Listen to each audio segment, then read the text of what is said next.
आत्मा का सफर ये एक ऐसा विषय है जो हमारे अस्तित्व की गहराइयों को छूता है और हमें हमारे जीवन के सबसे महत्वपूर्ण सवालों के उत्तर खोजने के लिए प्रेरित करता है।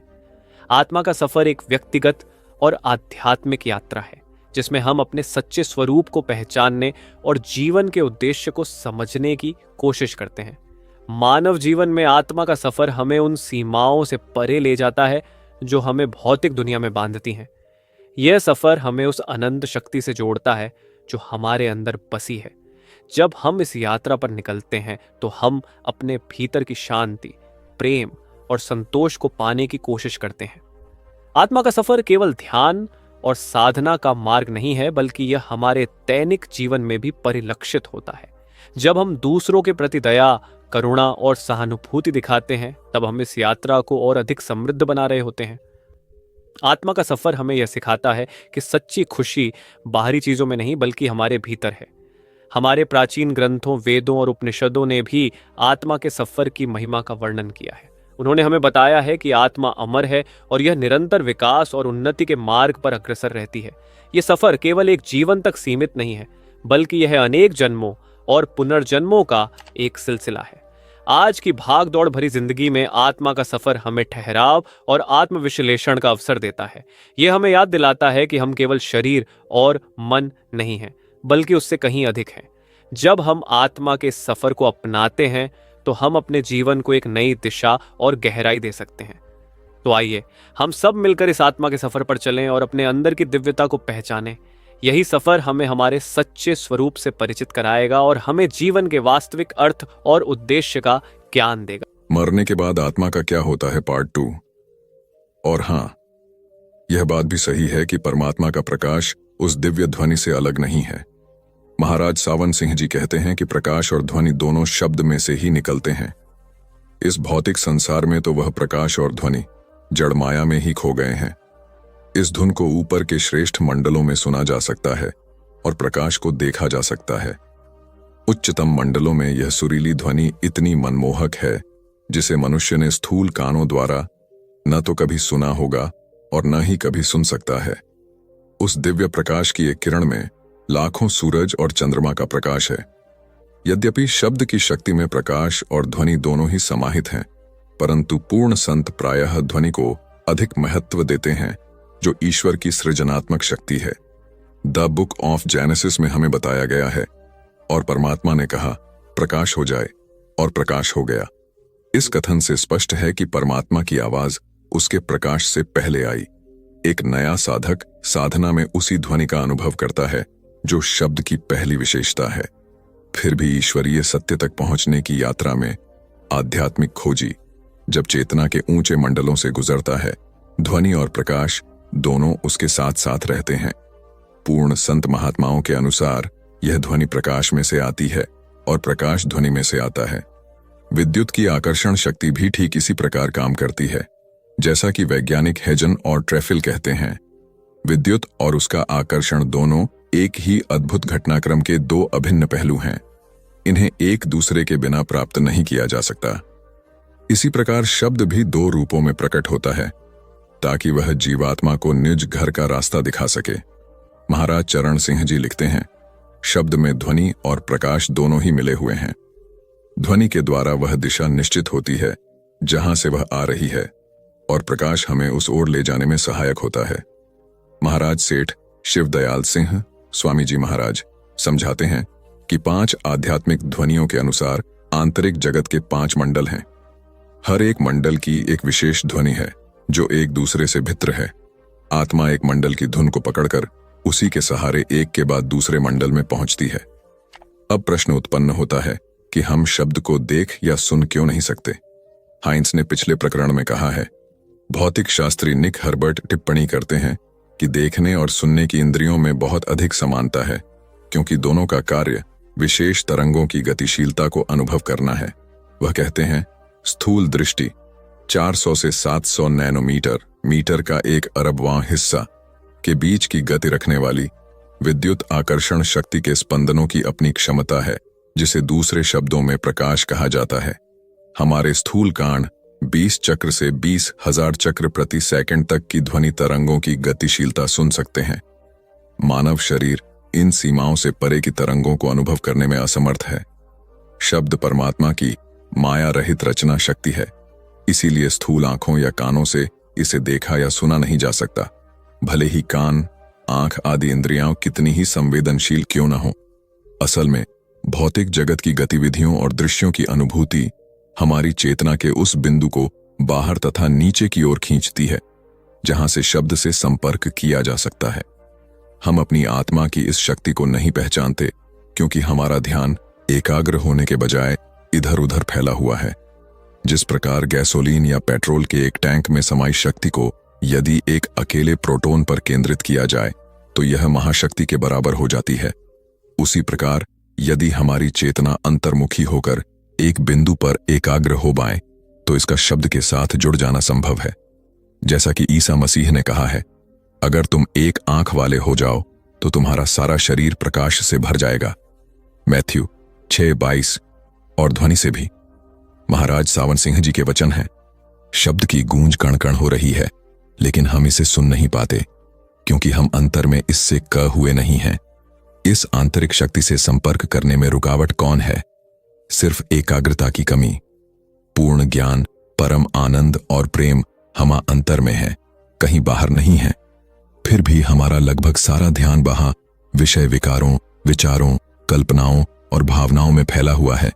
इसलिए आंतरिक मंडलों के बारे में हमें कुछ पता नहीं लगता। भले हो हम अपनी आंखें बंद भी कर लें और संसार की ओर से अचेत हो जाए, तब भी अपने भौतिक शरीर का एहसास तो रहता ही है। यह एहसास हो हमें बाहरी अधूरे जगत से बांधे रखता है।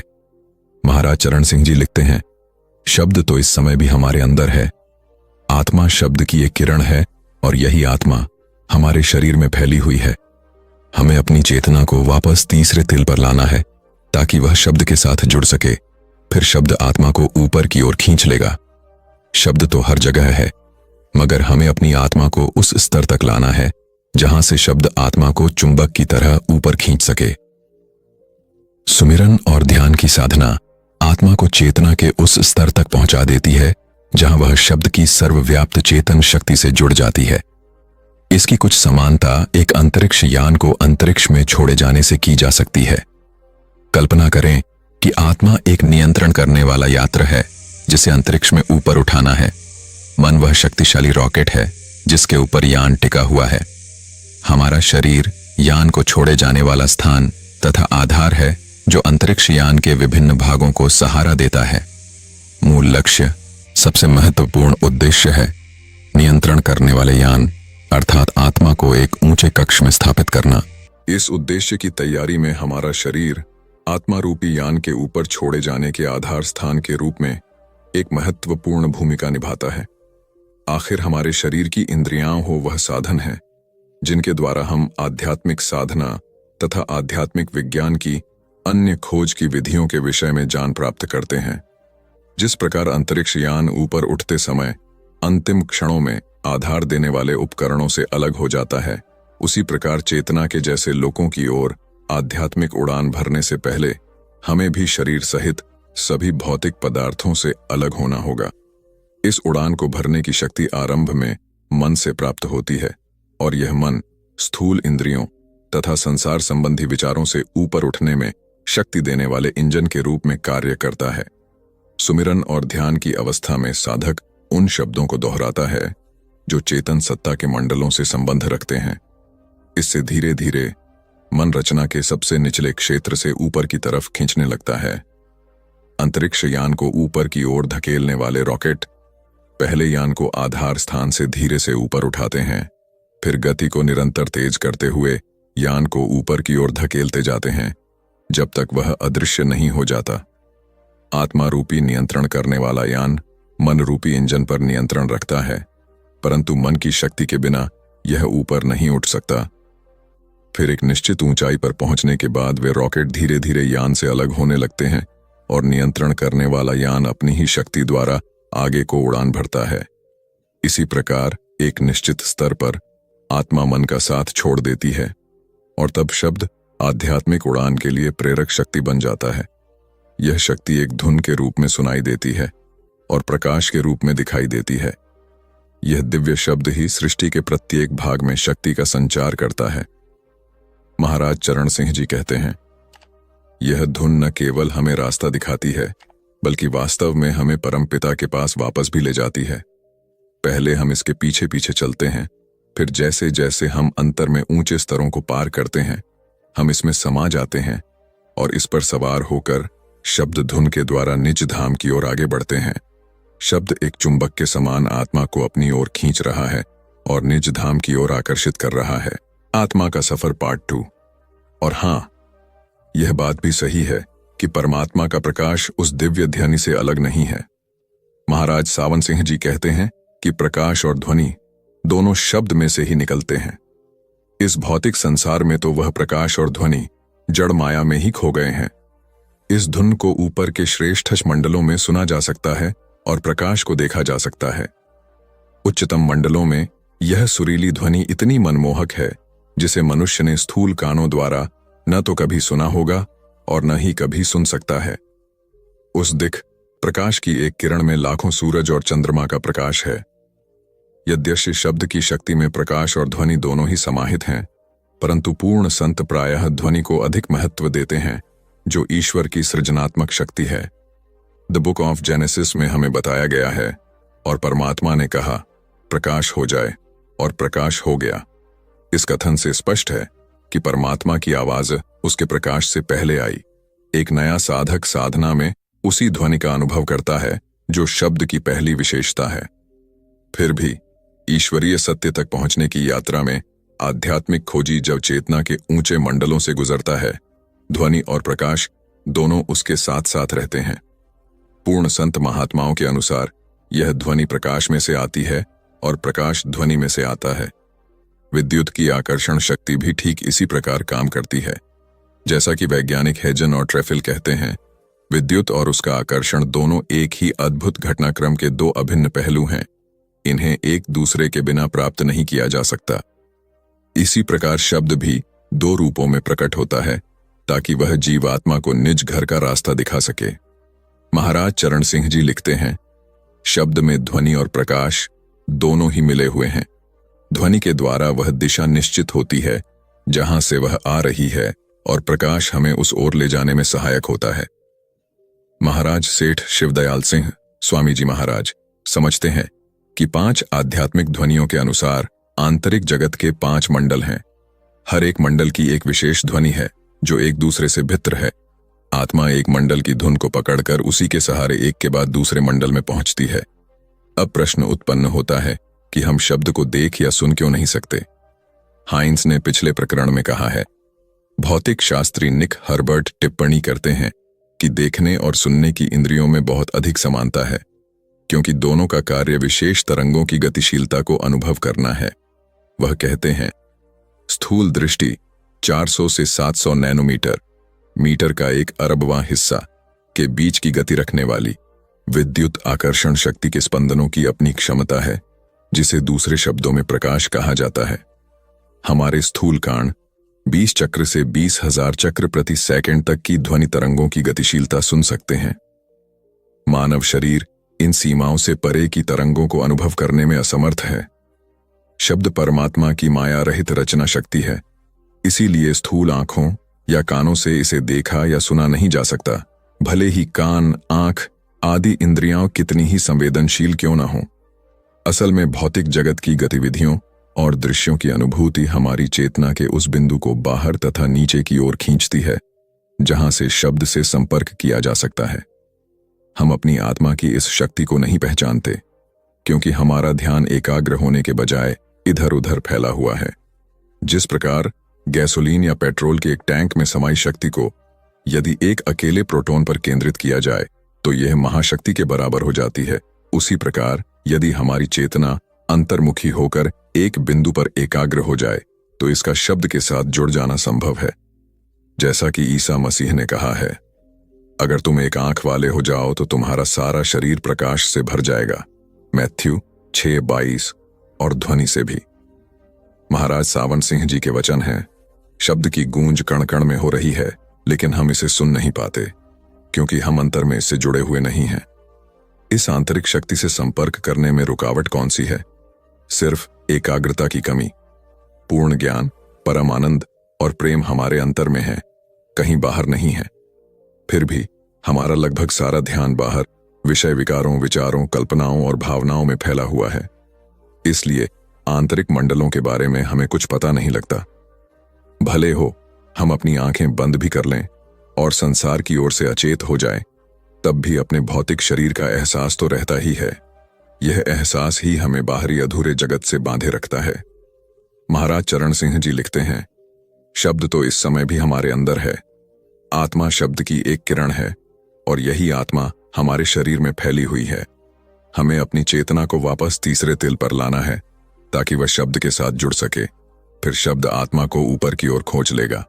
शब्द तो हर जगह है, मगर हमें अपनी आत्मा को उस स्तर तक लाना है जहां से शब्द आत्मा को चुंबक की तरह ऊपर खींच सके। सुमिरन और ध्यान की साधना आत्मा को चेतना के उस स्तर तक पहुंचा देती है जहां वह शब्द की सर्वव्याप्त चेतन शक्ति से जुड़ जाती है। इसकी कुछ समानता एक अंतरिक्ष यान को अंतरिक्ष में छोड़े जाने से की जा सकती है।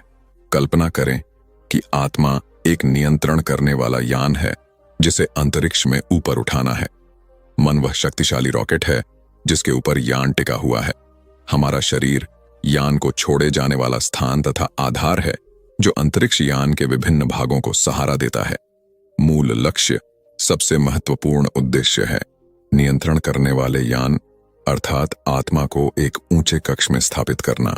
इस उद्देश्य की तैयारी में हमारा शरीर आत्मा रूपी यान के ऊपर छोड़े जाने के आधार स्थान के रूप में एक महत्वपूर्ण भूमिका निभाता है। आखिर हमारे शरीर की इंद्रियां ही वह साधन हैं जिनके द्वारा हम आध्यात्मिक साधना तथा आध्यात्मिक विज्ञान की अन्य खोज की विधियों के विषय में ज्ञान प्राप्त करते हैं। जिस प्रकार अंतरिक्ष यान ऊपर उठते समय अंतिम क्षणों में आधार देने वाले उपकरणों से अलग हो जाता है, उसी प्रकार चेतना के जैसे लोकों की ओर आध्यात्मिक उड़ान भरने से पहले हमें भी शरीर सहित सभी भौतिक पदार्थों से अलग होना होगा। इस उड़ान को भरने की शक्ति आरंभ में मन से प्राप्त होती है और यह मन स्थूल इंद्रियों तथा संसार संबंधी विचारों से ऊपर उठने में शक्ति देने वाले इंजन के रूप में कार्य करता है। सुमिरन और ध्यान की अवस्था में साधक जन शब्दों को दोहराता है जो चेतन सत्ता के मंडलों से संबंध रखते हैं। इससे धीरे धीरे मन रचना के सबसे निचले क्षेत्र से ऊपर की तरफ खींचने लगता है। अंतरिक्ष यान को ऊपर की ओर धकेलने वाले रॉकेट पहले पान को आधार स्थान में धीरे से ऊपर उठाते हैं, फिर गति को निरंतर तेज करते हुए यान को ऊपर की ओर धकेलते जाते हैं जब तक वह अदृश्य नहीं हो जाता। आर पार रूपी नियंत्रण करने वाला यान मन रूपी इंजन पर नियंत्रण रखता है, परंतु मन को शक्ति के बिना यह ऊपर नहीं उठ सकता। फिर एक निश्चित ऊंचाई पर पहुंचने के बाद मेकर भोरे धीरे यान से अलग होने लगते हैं और नियंत्रण करने वाला भान अपनी ही शक्ति द्वारा आगे को उड़ान भरता है। इसी प्रकार एक निश्चित स्तर पर आत्मा भन का साथ छोड़ देती है और तब शब्द आध्यात्मिक के लिए प्रेरक शक्ति बन जाता है। यह शक्ति एक भुन के रूप में सुनाई देती है और प्रकाश के रूप में दिखाई देती है। यह दिव्य शब्द ही मुष्टि के प्रत्येक भाग में शक्ति का संचार करता है। महाराज चरण सिंह जी कहते हैं, यह पुण्य न केवल हमें रास्ता दिखाती है, अरिक वास्तव में परमपित के पाम चापस भी ले जाती है। पहले इसके पीछे पोते हैं, फिर जैसे जैसे हम अंतर में ऊंचे स्तरों को पार करते हैं, इस आहें हैं और इस पर सवार होकर शब्द को और बढ़ते हैं। शब्द एक चुंबक को अपनी ओर छोता है और निज भाजी और आकर्षित कर रखा है। आध्यात्मिक जीवन के 5 महत्वपूर्ण नियम। संतों का हमारे प्रति बहुत ही सकारात्मक और आशावादी दृष्टिकोण है। हालांकि उन्हें हमारी दयनीय दशा और वर्तमान विकट अवस्था की जानकारी है, लेकिन वे केवल यही देखते हैं कि हम क्या बन सकते हैं।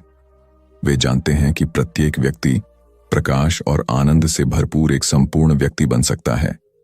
वे यह भी जानते हैं कि अधिकतर लोग इस सच्चाई से अनजान हैं, क्योंकि हमारे मन पर सांसारिक मोह के बंधनों के बादल छाए हुए हैं और हमारा मन बुरे कर्मों में इस हद तक लिप्त हो चुका है कि हमें यह सूझता ही नहीं कि हम असली सुख शांति कहां से प्राप्त कर सकते हैं। एक बार हमें अपने अंदर मौजूद शक्ति का ज्ञान हो जाए, फिर हम कुदरती तौर पर अपने अंदर पारमार्थिक गुणों का विकास करने का प्रयास करेंगे। निश्चय ही हम ऐसे अच्छे कर्म करेंगे जो आत्मिक उन्नति में सहयोगी हों और उन बुरे कर्मों से बचेंगे जो हमारे आत्मिक विकास में बाधा डालते हैं। लक्ष्य प्राप्ति की राह पर जो विघ्न हमारे सामने आते हैं उनसे बचने के लिए संत हमें 5 मुख्य नियमों का पालन करने पर बल देते हैं। 1. एक सच्चे जीवित गुरु के उपदेश पर अमल करना। 2. मांस, मछली, अंडे आदि से परहेज करना। 3. ईमानदारी के साथ सदाचारी जीवन जीना। 3. ईमानदारी के साथ सदाचारी जीवन का जीना। 4. शराब, ड्रग्स, धूम्रपान, हर तरह के तंबाकू और नशीले पदार्थों से परहेज रखना। 5. प्रतिदिन 2.5 घंटे भजन सुमिरन करना। ये हैं वे 5 महत्वपूर्ण नियम जो हमारी आध्यात्मिक प्रवृत्ति को कायम रखेंगे। ये ही वे अभ्यास हैं जो हमें पतन से बचाएंगे तथा हमारा विकास करेंगे। इन बातों को अमल में लाए बिना हमें यह परख करना मुश्किल होगा कि कहीं हम भटक तो नहीं गए। रेल की पटरी की तरह या राजमार्ग पर खींची लाइनों की तरह ये निर्देश हमें अपने आध्यात्मिक पथ पर सही दिशा में चलने में मदद करते हैं और ये हमारे जीवन को भी दिशा देते हैं। जब हम इन निर्देशों का पालन नहीं करते तो हमें यह जान लेना चाहिए कि हम अपने लक्ष्य से दूर जा रहे हैं। अपनी आध्यात्मिक उन्नति को दृढ़ करने में, उसकी रक्षा करने में और उसे बढ़ाने में ये 5 महत्वपूर्ण नियम हमारा बहुत ही उत्तम तथा व्यावहारिक मार्गदर्शन करते हैं। देहधारी आध्यात्मिक गुरु की आवश्यकता। जब से इस धरती पर मानव जाति अस्तित्व में आई है तभी से हमें जोवन का वास्तविक उद्देश्य समझाने के लिए आध्यात्मिक गुरु या संत महात्या भी आते रहे हैं। जैसा कि पहले बताया जा चुका है, इस पुस्तक में प्रयुक्त का शब्द संत और आध्यात्मिक गुरु उनके लिए हैं जिन्होंने अपने मन पर विजय पा ली है, अपनी चेतना को उच्चतम रूहानी मंडलों तक ऊपर उठा लिया है, ईश्वर के वास्तविक रूप को प्रत्यक्ष देख लिया है तथा ईश्वर से एक रूप होने की अवस्था प्राप्त कर ली है। संतों के उपदेश का प्रथम तथा आधारभूत सिद्धांत यह है कि ईश्वर की प्राप्ति के लिए हमें एक देहधारी गुरु के मार्गदर्शन की आवश्यकता है। गाड़ी चलाना सीखने जैसे एक साधारण से काम के लिए भी हमें उस्ताद की जरूरत होती है। यदि हम हवाई जहाज उड़ाना सीखना चाहते हैं तो केवल जहाज उड़ाने की निर्देश पुस्तिका और ऐसी अन्य पुस्तकों को पढ़कर हम हवाई जहाज उड़ाना नहीं सीख सकते। यदि विमान उड़ाना सीखते समय हमारे साथ प्रशिक्षक, ट्रेनर न हो तो विमान दुर्घटनाग्रस्त हो जाएगा। फिर आप खुद ही सोच लीजिए कि एक देहधारी गुरु को कदम कदम पर कितनी अधिक आवश्यकता होगी ये सब सीखने के लिए कि अंतर के सूक्ष्म मंडलों में कैसे प्रवेश करें और उन्हें कैसे पार करें, जिनमें से इस आत्मा को भौतिक शरीर छोड़ने के बाद गुजरना पड़ता है। आध्यात्मिकता एक बहुत गूढ़ और जटिल विषय है।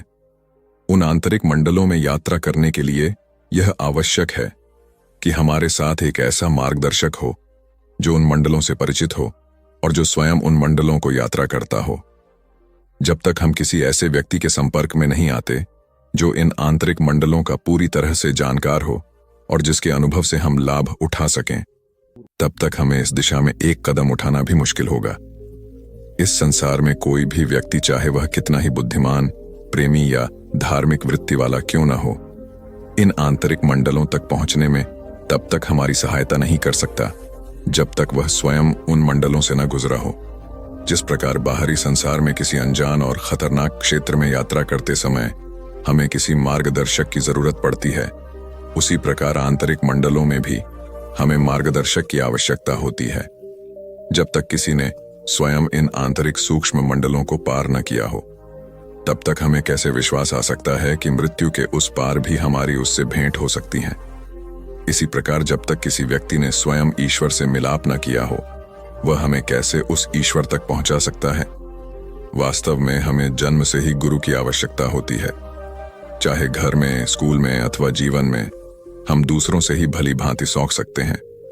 इस दुनिया में शायद ही कोई ऐसा हुनर या पेशा होगा जिसमें गुरु के बिना कुशलता प्राप्त की जा सकती है। फिर भला आध्यात्मिक विज्ञान जैसे अति कठिन विषय को गुरु के बिना सीखने की कल्पना कैसे कर सकते हैं।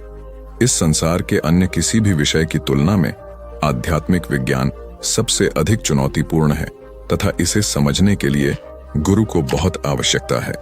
हमें ऐसा गुरु चाहिए जो न केवल इस जीवन में ही हमारा मार्गदर्शन करे, बल्कि हमारे साथ रहकर मृत्यु के बाद भी हमारा मार्गदर्शन करे। जब हम यह स्वीकार कर लेते हैं कि हम किसी मनुष्य से ही अच्छी तरह सीख सकते हैं, और यह भी कि आध्यात्मिकता कोरा अंधविश्वास नहीं है बल्कि दूसरे विज्ञानों की तरह ही एक विज्ञान है, तब हम आध्यात्मिक गुरु के महत्व को समझने लगते हैं और उनकी जरूरत स्वीकार कर लेते हैं। महान संत महात्मा इस संसार में केवल इसी कार्य के लिए आते हैं। वे इस भौतिक संसार को अधिक अच्छा बनाने के लिए नहीं आते, बल्कि हमें आध्यात्मिक अनुभूति का मार्ग बताते हैं ताकि वे जीवन मृत्यु के अंतहीन बंधन से हमें मुक्ति दिला सकें। यह तर्क नीचे दिए गए दृष्टांत से स्पष्ट हो सकता है। आओ थोड़ी देर के लिए कल्पना करें कि एक जेल में बहुत से कैदी हैं। एक परोपकारी वहां आता है और यह देखकर कि कैदियों को गर्मी के महीनों में पीने के लिए ठंडा पानी नहीं मिलता, वह उनके लिए रोज बर्फ भिजवाने का प्रबंध कर देता है। दूसरा आता है और यह देखकर कि उन्हें घटिया और बेस्वाद खाना मिलता है, वह उनके लिए लगातार स्वादिष्ट पकवान बंटवाने का प्रबंध कर देता है। एक तीसरा परोपकारी आता है और कैदियों पर तरस खाकर उन्हें सर्दियों के मौसम में गर्म कंबल देने का प्रबंध कर देता है। निसंदेह तीनों परोपकारी जेल में रहने वालों के कष्टों को कुछ सीमा तक कम करने में सफल हुए हैं, परंतु कैदी तो फिर भी कैदी ही रहे। वे अभी भी जेल में ही हैं। जेल की ऊंची ऊंची दीवारें उन्हें अभी भी बाहर की दुनिया से अलग किए हुए हैं और आजाद होने की आशा अभी भी उनके लिए एक कोरी कल्पना है। उसके बाद एक और परोपकारी वहां आता है। उसके पास जेल के दरवाजे की चाबी है। वह दरवाजा खोल देता है और कैदियों को मुक्त कर देता है ताकि वे आजाद होकर वापस अपने घरों में जा सकें। निद इस अंतिम व्यक्ति का परोपकार कैदियों की जेल से आजादी की देश वास्तविक आवश्यकता को पूरा कर देता है, जो पिछले तीनों परोपकारी यहीं कर सके। संत प्रायः इस दुनिया को एक बहुत बड़ा जेल खाना बताते हैं। इस जेल खाने से बाहर निकलने का केवल एक ही द्वार है, मनुष्य यौवन, और इसके रहस्य की जानकारी केवल संतों के पास है। इसलिए केवल संतों के पास चाबी है और वे ही यह द्वार खोल सकते हैं। बचाव के उस गुप्त मार्ग का, जो मुक्ति का आंतरिक आध्यात्मिक मार्ग है, कंबल संत ही उसका मार्गदर्शन कर सकते हैं और हमें दुखों से छुटकारा दिला सकते हैं। संतों के अलावा कोई और यह काम नहीं कर सकता। निसंदेह प्राचीन काल के संत महात्मा सच्चे आध्यात्मिक गुरु थे, परंतु इस समय हम उनसे कोई लाभ नहीं उठा सकते। हमें आज के समय के एक देहधारी गुरु की आवश्यकता है। जिस प्रकार एक बीमार व्यक्ति को एक जीते जागते डॉक्टर के परामर्श की आवश्यकता होती है और वह बीते हुए समय के किसी डॉक्टर से इलाज नहीं करा सकता, भले ही वह डॉक्टर कितना ही प्रसिद्ध क्यों न रहा हो, ठीक इसी तरह हमें भी एक देहधारी आध्यात्मिक गुरु की आवश्यकता होती है। केवल एक देहधारी आध्यात्मिक गुरु ही उलझन भरे जीवन की जटिलताओं को सुलझाने में हमारी सहायता कर सकता है। अंतर में आत्मा की वास्तविकता से हमें परिचित कराने के लिए एक देहधारी गुरु का होना आवश्यक है। यदि हम देशधारी गुरु के बिना ईश्वर से मिलाप कर सकते, तो पिछले समय में हुए संतों को मनुष्य देह धारण करके संसार में आने की जरूरत ही न होती। जो संत आज इस दुनिया में नहीं हैं, अगर वे हमारे बीच मौजूद हुए बिना हमारी सहायता कर सकते, तो उन्हें उस वक्त इस धरती पर आने की जरूरत ही क्या थी। यदि परमात्मा देहधारी सद्गुरु के माध्यम के बिना आत्माओं को अंतर में ऊंचे मंडलों में ले जाता, तो किसी भी आध्यात्मिक गुरु की इस संसार में आने की जरूरत ही क्या थी। संक्षेप में यही कहा जा सकता है कि यदि इतिहास में आध्यात्मिक गुरु की समय समय पर मनुष्य रूप में इस संसार में आने की जरूरत पड़ी है, तो निश्चय ही आज भी उनकी उतनी ही जरूरत है। सच तो यह है कि आध्यात्मिकता के मार्ग पर चलने के लिए देहधारी गुरु अनिवार्य है। ईसा मसीह ने भी अपने समय में कहा था, जब तक मैं संसार में हूं, मैं संसार का प्रकाश हूं। संसार के सभी देशों और हर समय के संत महात्माओं ने आत्मिक सफर के लिए देहधारी गुरु के मार्गदर्शन की आवश्यकता पर बल दिया है। आध्यात्मिक गुरु का मार्ग जब तक हम स्वयं अनुभव नहीं कर लेते, तब तक ऊंचे आध्यात्मिक मंडलों के बारे में हमारी धारणा केवल एक मन की उड़ान ही बनकर रह जाती है। ऐसी धारणा हमारी मनगढ़ंत कल्पना के सिवाय और कुछ नहीं है। एक सच्चा आध्यात्मिक गुरु केवल मानसिक धारणाओं, कल्पनाओं अथवा ग्रंथों के ज्ञान के आधार पर ही कार्य नहीं करता। गुरु तो अपने निजी अनुभव का वर्णन करता है।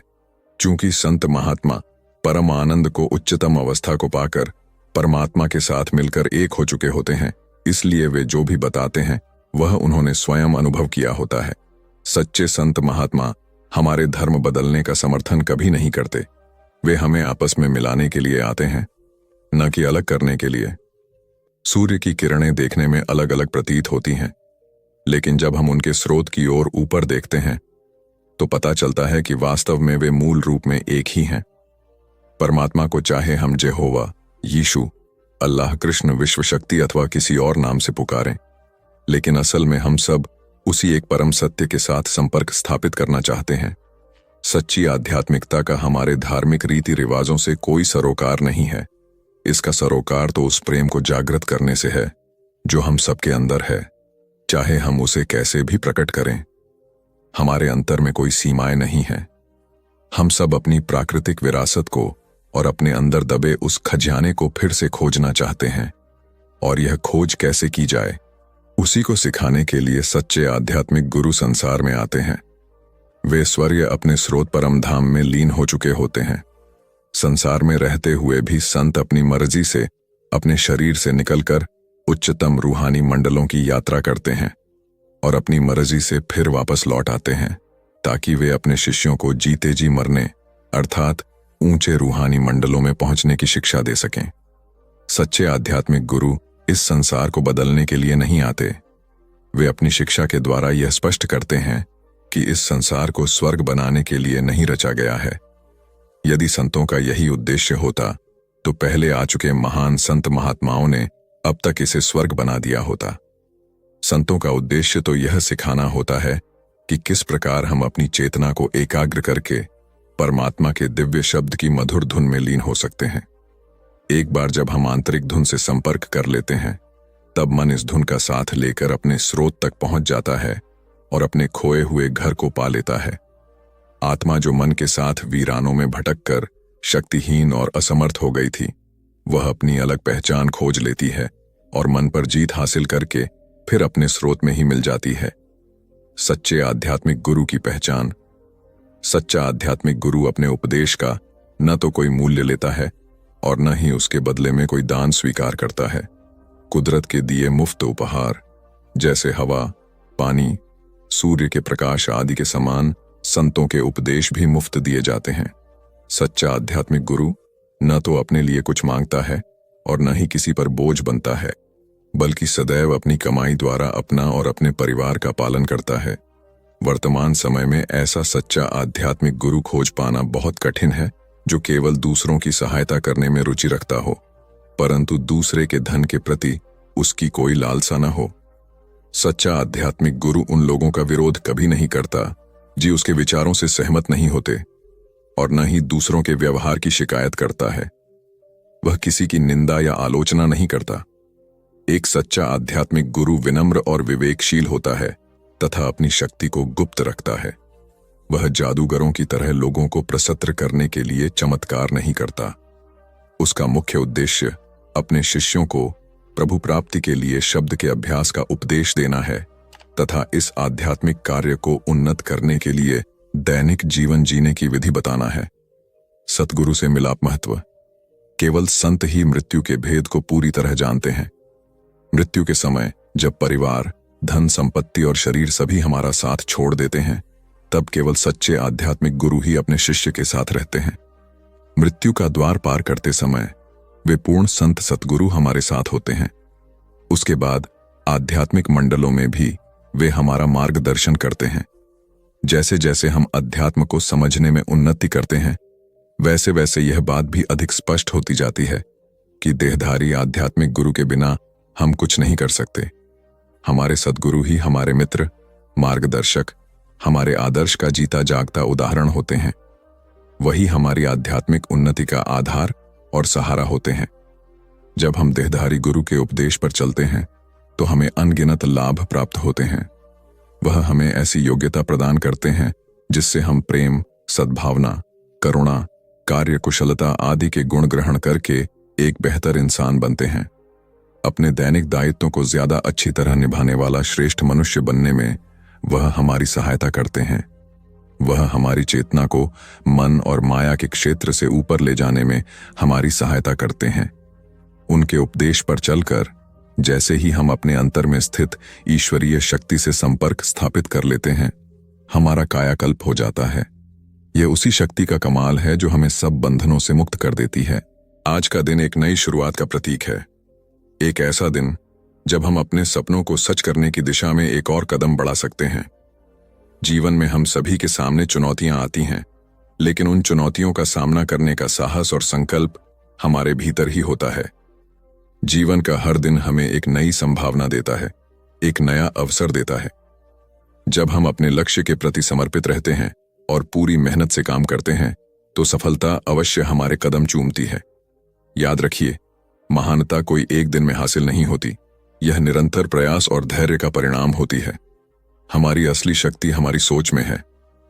सकारात्मक सोच और आत्मविश्वास हमें हर मुश्किल से बाहर निकाल सकता है। जीवन में कुछ भी असंभव नहीं है, यदि हम उसे पाने के लिए दृढ़ संकल्पित हैं। आज हम सभी यह प्रण लें कि हम अपने सपनों को साकार करने के लिए कोई कसर नहीं छोड़ेंगे। हम अपने प्रयासों को दोगुना करेंगे और अपनी हर असफलता को एक सीख के रूप में स्वीकार करेंगे। सफलता हमारी प्रतीक्षा कर रही है, बस हमें उसके लिए तैयार रहना है। चलें, इस नए दिन का स्वागत करें और अपने जीवन को एक नई दिशा में ले जाएं। आपके भीतर वह शक्ति है जो किसी भी परिस्थिति को बदल सकती है। विश्वास रखें, मेहनत करें और अपने सपनों को हकीकत में बदलें। तो शुरू करते हैं। एक समय की बात है, एक गांव में एक लड़की रहती थी। वह लड़की सुंदर नहीं थी और उसका कोई भी नहीं था। वह अकेले ही रहा करती थी। वह खुद ही मेहनत करती और अपने लिए 2 वक्त की रोटी का प्रबंध किया करती। यूं तो उसे 2 वक्त की रोटी मिल ही जाया करती, लेकिन फिर भी वह अपने आप से खुश नहीं थी। उसे दुनिया में सभी लोग सुखी नजर आते थे, सभी लोग खुशहाल नजर आते थे। उनका जीवन देखकर वह खुद को कोसा करती, खुद को तरह तरह की बातें कहती। वह कहती थी, हे ईश्वर, आपने सभी को खुशहाल बना है, सभी को सुख दिया है, सभी को सुंदर बनाया है, तो मुझे क्यों नहीं? आखिर मैंने किया क्या था? आखिर मेरी गलती क्या थी? मैं जानती हूं आप मुझसे कोई बदला ले रहे हैं।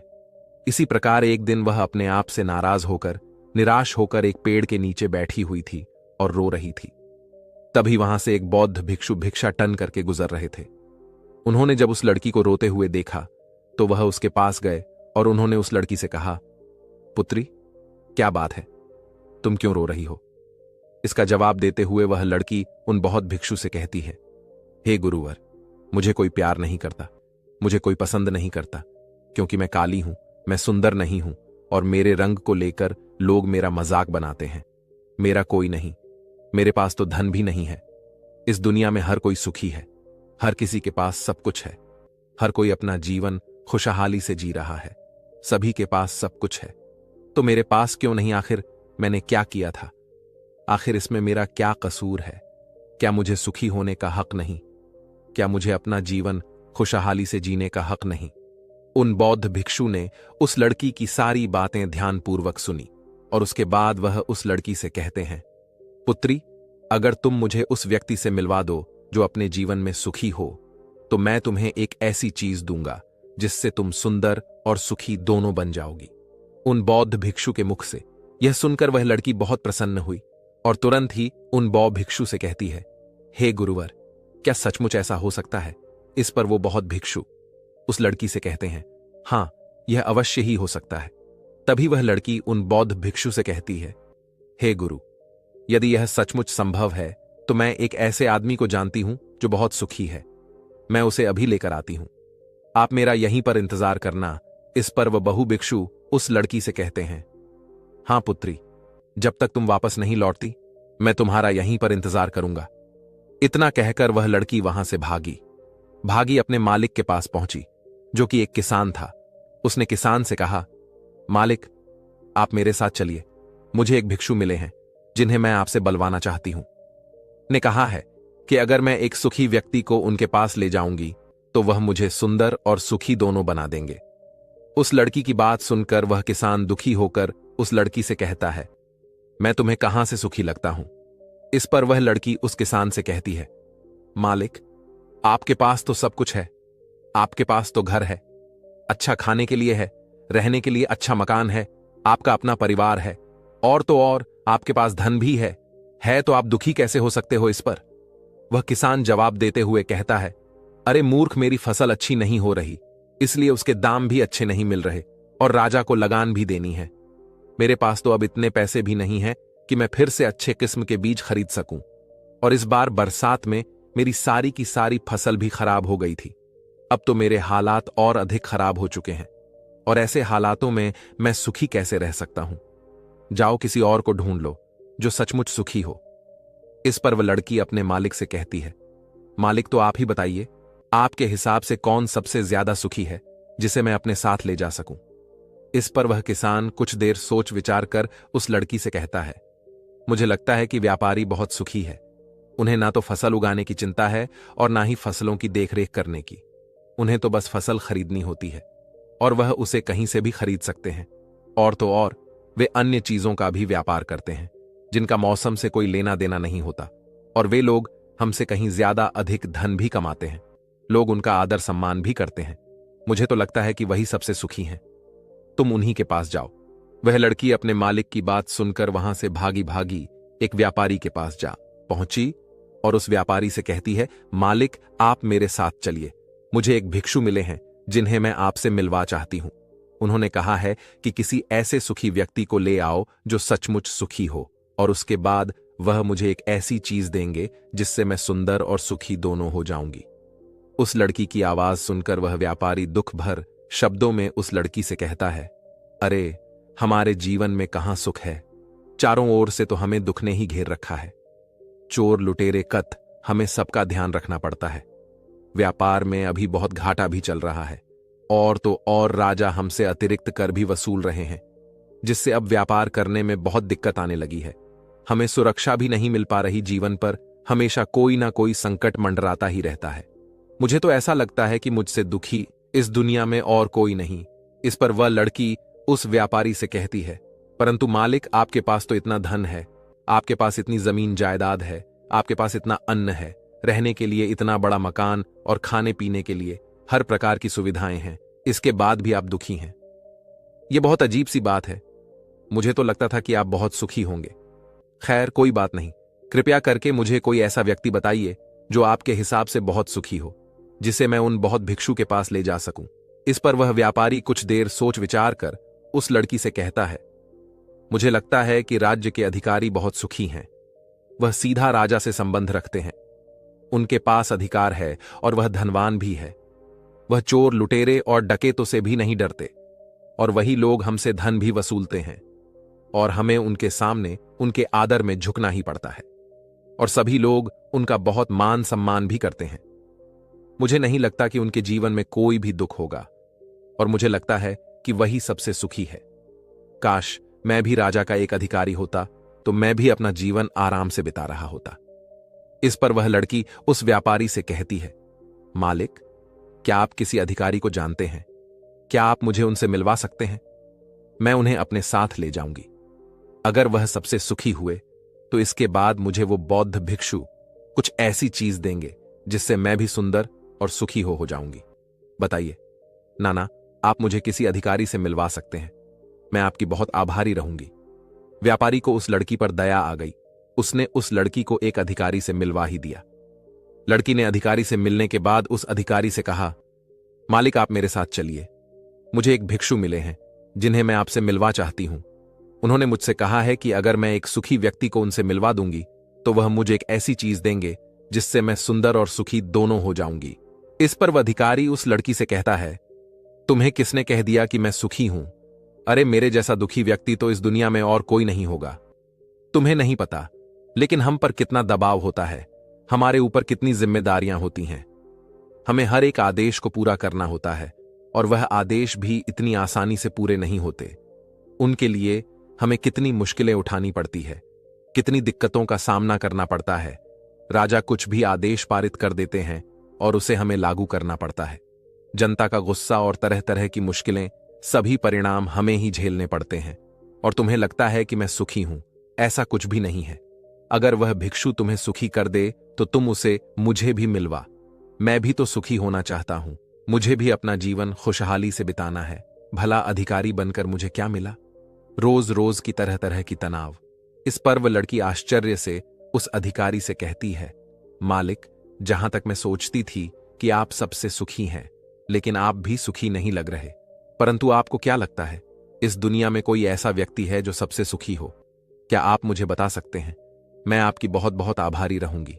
उस लड़की की सारी बात सुनने के बाद उस अधिकारी को उस लड़की पर दया आ गई। उस अधिकारी ने उस लड़की से कहा, देखो, मुझे तो ऐसा लगता है कि इस पूरे राज्य में केवल एकमात्र व्यक्ति ही सुखी है, और वह है इस राज्य का राजा। मुझे तो केवल वही सुखी लगते हैं, उन्हें किसी की सुननी नहीं पड़ती। वह नियम बनाते हैं, आदेश देते हैं, सुरक्षा कर्मियों से घिरे रहते हैं, और सब उनके सामने झुकते भी हैं। ना उन्हें धन की कम है और ना जमीन जायदाद की। सारी धरती को उन्होंने जीत लिया है। वह सबके मालिक हैं, और सबसे उच्च वही है जो एकमात्र सुखी व्यक्ति है। काश मैं भी किसी राजा के घर पर जन्मा होता तो आज मैं भी बहुत सुखी होता। उस अधिकारी की यह सारी बातें सुनकर वह लड़की उस अधिकारी से कहती है, मालिक, आपसे एक विनती है, क्या आप मुझे एक बार राजा से मिलवा सकते हैं? कृपया कीजिए, आपका बहुत एहसान होगा। बस एक बार राजा से मिलना है। मैं उनसे कुछ पूछना चाहती हूं। लड़की का चेहरा देखकर अधिकारी को लड़की पर दया आ गई। उसने कहा, चलो ठीक है, मैं अभी राज दरबार ही जा रहा हूं। एक काम करो, तुम भी मेरे साथ ही चलो, और वहां पर राजा से तुम्हें जो भी पूछना है तुम पूछ लेना। इतना कहकर वह अधिकारी उस लड़की को राज दरबार ले गया। राज दरबार पहुंचने के बाद अधिकारी की विनती करने पर राजा उस लड़की की बात सुनने के लिए तैयार हो गए, और उस लड़की को राज दरबार में बुलाया गया। राजा ने उस लड़की से कहा, बेटी, तुम अपनी बात निडर होकर कहो। तुम्हें क्या कहना है? तुम मुझसे क्या पूछने आई हो? इस पर वह लड़की थोड़ा घबराते हुए, थोड़ा डरते हुए राजा से कहती है, हे राजन, मैं एक संपूर्ण सुखी व्यक्ति को ढूंढ रही हूं। मुझे एक भिक्षु मिले हैं, और उन्होंने मुझसे कहा है कि यदि तुम कोई ऐसा सुखी व्यक्ति मुझसे मिलवा दो तो मैं तुम्हें एक ऐसी चीज दूंगा जिससे तुम सुंदर और सुखी दोनों हो जाओगी।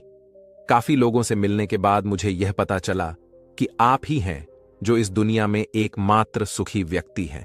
तो क्या आप मेरे साथ उन भिक्षु से मिलने चलेंगे? आपका बड़ा एहसान होगा। राजा उस लड़की की बात ध्यानपूर्वक सुनता है और उसके बाद जोर जोर से हंसने लगता है और उस लड़की से कहता है, अच्छा, सबकी तरह तुम्हें भी लगता है कि मैं इस दुनिया का सबसे सुखी व्यक्ति हूं, लेकिन यदि कोई मुझसे पूछे कि इस दुनिया में सबसे दुखी व्यक्ति कौन है तो वह मैं ही हूं। मेरे पास नींद नहीं है, मेरे पास आराम नहीं है, मैं आराम से सो नहीं पाता। अंगरक्षक हमेशा मेरे आसपास रहते हैं, उनके बिना मैं अकेले कहीं जा भी नहीं सकता। जरा से आहट होती है तो नींद टूट जाती है। डर हमेशा लगा रहता है क्योंकि मेरे दुश्मन मेरे घर में ही रहते हैं, जिनका मुझे पता तक नहीं। कौन कब और कहां से मुझ पर वार कर दे कोई नहीं कह सकता। यहां बैठे सभी लोग मेरे दुश्मन ही तो हैं, वे सभी मेरे शत्रु हैं। यहां पर बैठा हर एक व्यक्ति मेरे राज दरबार का ही है, किंतु मुझे सब पर शक करना पड़ता है। हर एक सांस मुझे भारी मालूम पड़ती है। इतने बड़े राज्य की जिम्मेदारी उठाना इतना आसान नहीं।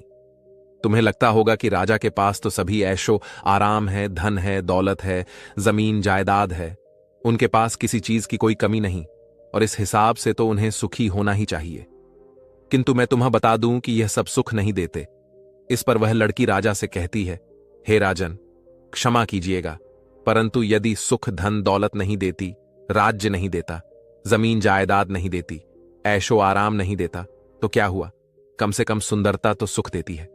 इस पर वह राजा एक बार फिर मुस्कुराते हुए उस लड़की से कहता है, पुत्री, सुंदरता जो मैंने देखी है, जो लोग शक्ल से सुंदर होते हैं उनके मन सुंदर नहीं होते। वे लोग तो एक मुखौटा लगाए घूमते रहते हैं। वे दूसरों को दिखाते हैं कि मैं कितना सुंदर हूं, लेकिन समय सबकी सुंदरता छीन लेता है। एकमात्र सुंदरता मन में ही रहती है, और जिसका मन सुंदर है वह हमेशा ही सुंदर रहता है। इस पर वह लड़की राजा से कहती है, हे महाराज, तो आप ही बताइए कि आपके हिसाब से इस दुनिया में सबसे सुंदर और सुखी कौन है? इस पर वह राजा लड़की से कहता है, पुत्री, मेरे हिसाब से तो एक गरीब व्यक्ति जो 2 वक्त की रोटी का प्रबंध कर सके, बस इतना ही, जो किसी तंत्र, बिना किसी बंदिशों के बिना किसी भी दिशा में घूम सके, उसे कुछ भी छिन जाने का डर ना हो, कुछ भी लुट जाने का खौफ ना हो, जिसे रात को अच्छी नींद आती हो। मुझसे पूछोगी तो सबसे ज्यादा सुखी वही होगा और इस हिसाब से मैं तुम्हें देखता हूं कि तुम सबसे सुखी हो। तुम्हारे पास नींद है, अच्छा मन है, चारों दिशाएं हैं और कोई डर नहीं, कोई साजिश नहीं, कोई षड्यंत्र नहीं, बस जीवन है, खुला जीवन। मेरे हिसाब से तुम ही सबसे सुखी हो। राजा की यह सारी बातें सुनकर एक पल के लिए वह लड़की सोच में पड़ गई और तभी उसे इस बात का एहसास भी हो गया कि वाकई में वह एकमात्र सुखी है, वही सुंदर है। और अब वह जो थी, जैसी भी थी, उसे खुद के होने पर गर्व होने लगा। वह पूरे दिन यहां वहां भटकते हुए आखिरकार थक हार कर लेकिन संपूर्ण सुख लिए। वह चेहरे पर मुस्कान लिए प्रकृति से बातें कर हुए वह उन बौद्ध भिक्षु के पास वापस लौटी और उसने उन बौद्ध भिक्षु से कहा, हे गुरुवर, मैं यहां से गई थी तो मुझे लग रहा था कि मैं ही सबसे दुखी हूं और मैं ही सबसे बदसूरत हूं। लेकिन यहां से जाने के बाद जैसे जैसे मैं लोगों से मिलती गई, मुझे यह एहसास होने लगा कि इस दुनिया में सबसे सुखी व्यक्ति तो मैं ही हूं। हां, यह बात और है, मैं किसी सुखी व्यक्ति को आपके पास ला ना सकी क्योंकि मुझे लगता था कि मुझे छोड़कर सब सुखी है। लेकिन बात तो कुछ उल्टी ही हो गई। यहां तो मुझे छोड़कर सभी दुखी हैं। सभी को किसी ना किसी चीज का डर है, कुछ खो जाने का डर, कुछ ना पाने का डर, खुल के ना जी पाने का डर। इस हिसाब से तो मेरे पास सब कुछ है। मैं खुशी से झूम सकती हूं, गा सकती हूं, जहां मन करे वहां जा सकती हूं, और 2 वक्त की रोटी का इंतजाम करने के लिए मेरे पास ये हाथ और पैर भी है।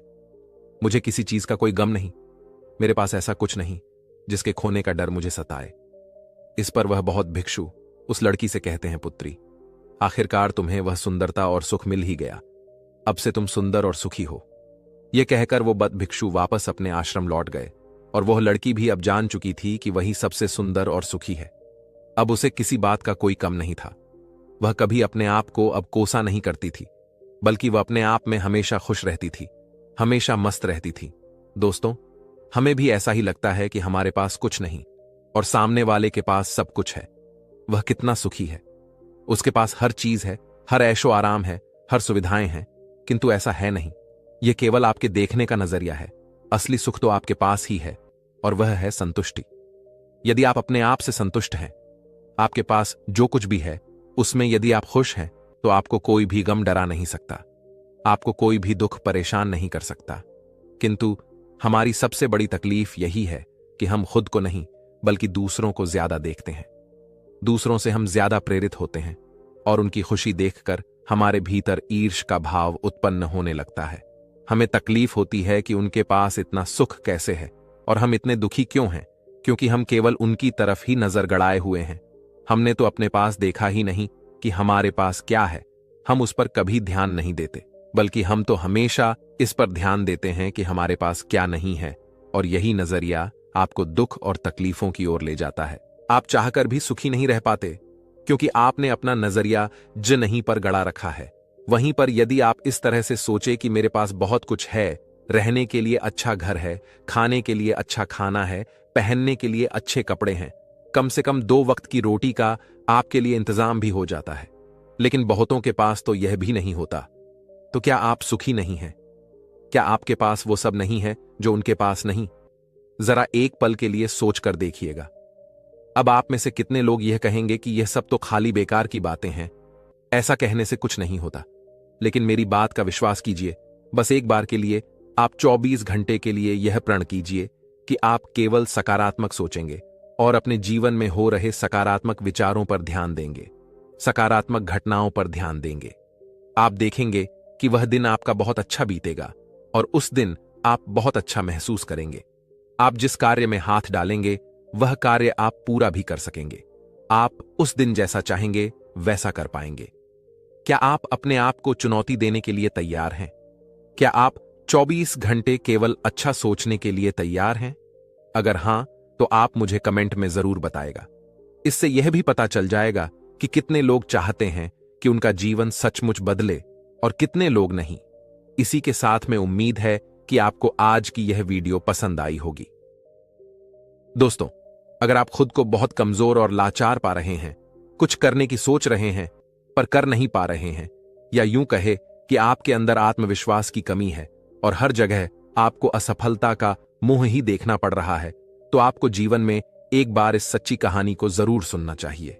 यह सिर्फ आपको सफल ही नहीं बनाएगी, बल्कि यह आपके अंदर के आत्मविश्वास को जगा देगी। और आपको भी पता है कि दुनिया में कुछ बड़ा करने के लिए, कुछ बड़ा हासिल करने के लिए, कुछ बड़ा बनने के लिए हमारे आत्मविश्वास का बड़ा होना बहुत ज्यादा जरूरी होता है। तो बिना समय गवाए उस सच्ची कहानी की तरफ चलते हैं। प्राचीन समय में निरंजना नदी के किनारे बसे एक गांव में हेमू नाम का एक नौजवान युवक रहता था। आपको जानकारी के लिए बता दें, निरंजना नदी के पास में ही एक वट वृक्ष है। उसी के नीचे बैठकर महात्मा बुद्ध को ज्ञान प्राप्त हुआ था। दोस्तों, उस समय शिक्षाएं आश्रम में दी जाती थीं। उस समय की दी हुई शिक्षाएं आज के समय में बिल्कुल फिट बैठती हैं। हेमू का बचपन तो अच्छा गुजरा, धीरे धीरे वह बड़ा भी होने लगा। कहते हैं ना कि जब जिम्मेदारियों का बोझ सर पर आता है तो हमारी असली परीक्षा होती है। बचपन में माता पिता का हाथ हमारे सर पर होता है तो हमें कुछ पता नहीं चलता है, लेकिन जब खुद कमाना पड़ता है तभी हमारे असली संघर्ष और हिम्मत की पहचान होती है। हेमू भी बड़ा हो गया था, कमाने लायक हो गया था। बारिश का मौसम था, हवा भी खूब तेज चल रही थी और ओले भी पड़ रहे थे। हवा इतनी तेज बह रही थी कि ऐसा लग रहा था वह पैरों को उखड़ कर अपने पास बहा ले जाएगी। हेमू के घर पर 2 बैल थे। बैलों के द्वारा ही उनकी खेती बाड़ी का कामकाज चल रहा था, लेकिन आंधी और वर्षा इतनी तेज थी कि बारिश में बैल भीग रहे थे। हेमू की माता ने भीग रहे बैलों को छाव में लाने के लिए जैसे ही बाहर निकली, वैसे ही वह फिसल कर गिर गई और उनकी कमर टूट गई। फिर उसकी मां कभी ठीक से चल नहीं पाई। बहुत सारे पैसे उनके इलाज में खर्च हो गए, फिर भी बहुत खास असर नहीं हुआ। धीरे धीरे समय बीतने लगा। हेमू की मां अब ज्यादातर अपने बिस्तर पर ही लेटी रहती थी। हेमू नौकरी की तलाश में, कामकाज की तलाश में घर से बाहर निकल आया, क्योंकि अब उसे पैसों की जरूरत थी। तभी तो घर का काम आसानी से चल सकता था। इसलिए कामकाज की तलाश में वह घर से बाहर निकल पड़ा। जो पैसे लेकर निकला था वह सब 1-2 दिन में ही खत्म हो गए। हेमू को कई जगह पर काम भी मिला, पर वह कुछ दिनों ही वहां टिक पाता था। उसके काम के करने के तरीकों की वजह से उसके मालिक असंतुष्ट हो जाते थे और उसे नौकरी से निकाल देते थे। ऐसा उसके साथ हर जगह हुआ। वह जहां जाता, कुछ दिन नौकरी करता और फिर वहां से निकाल दिया जाता, क्योंकि वह ठीक ढंग से कोई काम नहीं सीखा था। कई कमियां थीं। उसमें हेमू को यह समझ में आ गया था कि कुछ कमी है उसमें, जिसकी वजह से वह हर जगह से भगा दिया जाता है। अब उसे जरूरत थी तो एक ऐसे गुरु की जो उसे सही मार्ग दिखा सके, क्योंकि ऐसे समय में अगर कोई सही मार्ग दिखा जाता है तो इंसान की जिंदगी संवर जाती है, क्योंकि यह मुश्किल भरे वक्त होते हैं। ऐसे में इंसान को बहुत ही संभलने की जरूरत होती है। हताश, निराश, परेशान होकर एक बगीचे में बैठा हुआ था। तभी उसे वहां से कुछ बौद्ध भिक्षुक अपने बर्तन में भिक्षा पात्र लेकर गांव से लौट रहे थे और वे लोग आश्रम की तरफ बढ़ रहे थे। जब हेमू उन सबको देखता है तो वह उनका पीछा करने लग जाता है। पीछा करते करते वह भी उनके साथ आश्रम में पहुंच जाता है। जब आश्रम के कुछ बच्चों ने हेमू को देखा तो उन्हें लगा कि यह चोर है। वे लोग चिल्लाने लगे कि आश्रम में चोर घुस गया है। तभी कुछ बच्चे द्वारक उसे पा लेते हैं और आश्रम में लाते हैं। वह हाथ जोड़कर उन सभी से प्रार्थना करने लग जाता है और कहता है कि हे महात्मा, मैं कोई चोर नहीं हूं। मैं जिंदगी से हारा हुआ एक इंसान हूं। मेरी जिंदगी में कुछ भी बचा नहीं है। मेरी एक मां है, उसकी कमर टूट गई है और वह बिस्तर पर लेटी रहती है। उसके इलाज में बहुत सारा पैसा खर्च हो गया और कुछ ही खेती बची थी जिसे पिताजी बेच दिए। मैं पैसा कमाने के लिए काम की तलाश में इधर उधर भटक रहा हूं। मैं जहां कहीं जाता हूं, नौकरी से निकाल दिया जाता हूं। मैं पूरी कोशिश करता हूं कि मैं अपना 100% दे सकूं, और पता नहीं क्या हो जाता है कि जहां मैं जाता हूं वहां कुछ दिनों बाद मेरा मालिक मुझसे नाराज हो जाता है और मुझे वहां से काम से निकाल देता है। इतना कहकर हेमू रोने लगा। दोस्तों, ऐसे बुरे वक्त में कौन नहीं रोएगा। तभी उस आश्रम के प्रधान भिक्षुक वहां पहुंच जाते हैं। वह सभी को हटने का आदेश देते हैं और उस हेमू के पास पहुंच जा और उसकी परेशानियों को समझते हैं। प्रधान भिक्षु उस युवक की परेशानियां बड़े ही ध्यान से सुनते हैं। प्रधान भिक्षुक उस युवक से कहते हैं कि बेटे, तुम रो नहीं, तुम 10 दिनों तक कहीं नहीं जाओगे। इन 10 दिनों में हम तुम्हारी पूरी जिंदगी बदल देंगे। तुम्हारा खोया हुआ आत्मविश्वास लौट आएगा। लेकिन तुमको इन 10 दिनों में मैं जो भी काम करने को कहूंगा वह तुम्हें करना पड़ेगा। अगर तुम 10 दिनों में मेरी बात मान गए तो तुम्हें पाने के लिए लोग तरस। दोस्तों, वास्तविकता में देखी जाए तो हम भी भीड़ का एक हिस्सा बन चुके हैं। हम भी इस भीड़ में अपने आप को भूल चुके हैं। हम भी इस भीड़ के कहे अनुसार उनके इशारों पर नाचते रहते हैं। एक कठपुतली की तरह यह भीड़ जैसा कहती है, हम वैसा करते चले जाते हैं। ऐसे केवल कुछ ही लोग होंगे जो वास्तविक तौर पर अपना जीवन स्वयं जी रहे हैं, और वह लोगों को जीवन की सही राह भी दिखाते हैं, लोगों को जीना भी सिखाते हैं। आइए इसे एक कहानी के माध्यम से समझते हैं कि आधी अधूरी जिंदगी जीकर हमें कोई लाभ नहीं। तो चलिए कहानी शुरू करते हैं। बहुत समय पहले की बात है। किसी राज्य में एक राजा रहता था। उस राजा के घर एक पुत्र का जन्म हुआ। वह उस राजा का इकलौता पुत्र था और वह अभी बहुत छोटा था। दूसरी तरफ राजा ने उसके पूरे जीवन की लकीरें बना दी थी। वह क्या होगा, कैसे बनेगा, क्या करेगा, उसे किस तरह से एक प्रभावशाली राजा बनना होगा, इस तरह की कई सारी बातें राजा ने पहले से ही सोच रखी थी। लेकिन वह राजा यह भूल चुका था कि हम में से हर एक व्यक्ति अलग रूप, रंग और अलग व्यवहार के साथ जन्म लेते हैं, और वही हमारे जीवन की धारा होती है। एक नदी की तरह साफ और स्वच्छ। उस धारा को हमने खो दिया है और अपना लिया है भीड़ तंत्र द्वारा दिया गया, क्योंकि यह हमें अत्यधिक सुरक्षित लगता है। क्योंकि इस भीड़ में हम अपने आप को सुरक्षित मानते हैं। हमें कुछ नया जानना अच्छा नहीं लगता। हम तो केवल इस भीड़ के साथ चलकर अपने आप को सर्वश्रेष्ठ समझते हैं। उस लड़के का भी एक व्यवहार था। उसे राज्य का राजा नहीं बनना था। उस लड़के का मन तो बहुत नाजुक था। वह जल्द ही करुणा से भर जाता था। हिंसा से उसे आनंद नहीं आता था। उसे तो चित्र बनाना और नृत्य करना अत्यधिक पसंद था। यही उसकी जीवन धारा थी। यदि वह उस पर चल तो संपूर्णता को प्राप्त करता। लेकिन उसके पिता को यह सब बिल्कुल पसंद नहीं, जिस कारण वह राजा अपने बच्चे से नाराज रहने लगे। उसने हर वह जतन कर दिया जिससे उसका बच्चा सम्राट बनने के लिए आगे बढ़ सके, उसमें सम्राट के सर्वश्रेष्ठ गुण आ सके। लेकिन उस लड़के को कोई फर्क नहीं पड़ रहा था। ऐसे ही धीरे धीरे समय बीतता गया और समय के साथ साथ अब वह युवराज बड़ा होने लगा था। लेकिन जैसे जैसे युवराज बड़े हो रहे थे, उनके मन में, उनके दिमाग में समाज की यह बातें घर करती चली जा रही थीं। अब वह बाहर के बारे में सोचने लगे थे, लेकिन अब भी उनका व्यवहार पहले जैसा ही था, और यह बात उस राजा को बिल्कुल पसंद नहीं थी। और इसी वजह से वह राजा अपने पुत्र को ताने मारता, अपशब्द कहता। वह कभी कभी इतना क्रोधित हो जाता कि अपने पुत्र से कहता, तुम्हारे जैसा पुत्र होने से तो अच्छा था कि मेरा कोई पुत्र ही नहीं होता। क्या तुम जानते हो, जब लोग यह सुनते हैं कि तुम्हारा पुत्र नृत्य करना पसंद करता है, चित्र बनाना पसंद करता है, तो लोग मुझ पर कितना हंसते हैं, मुझ पर क्या बीती है।